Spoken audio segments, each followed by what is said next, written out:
Good morning po.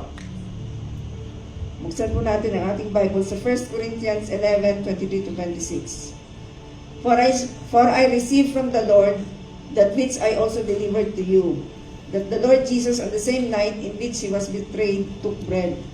And when he had given thanks, he broke it and said, "Take, eat, this is my body which is broken for you.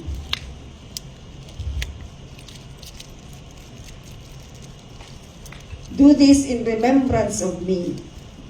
In the same manner, he also took the cup after supper, saying, "This cup is the new covenant in my blood.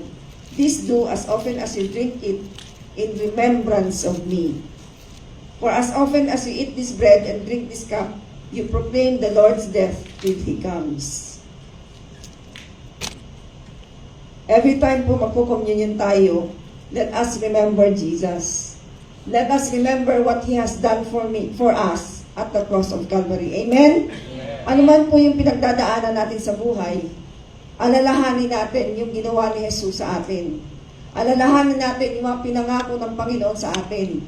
Kasi kung ano yung sinabi niya, gagawin niya. Kung ano yung prinamis niya, tutuparin niya. Amen? Amen. Okay, let's take the bread po.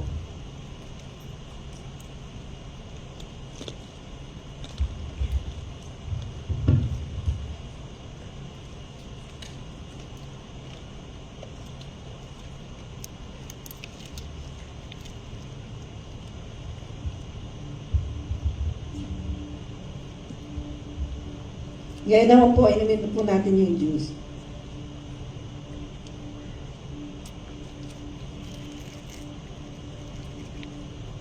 Let's pray po. Father God, maraming po salamat, Panginoon, for giving Jesus to us, Lord God. Thank you, Jesus, that you died for us, to forgive us our sins, and to heal us, Lord God. Thank you, Father God, that you will never leave us. You will never forsake us, Lord God. Thank you, Father God, that you are not a man that you should lie, nor a son of man who would change your mind. Thank you, Father God, that what you say you will do, what you promise, you will fulfill, O Lord God. Thank you for everything that you have done in our lives, O Lord God. In Jesus Christ's name we pray. Amen. Amen.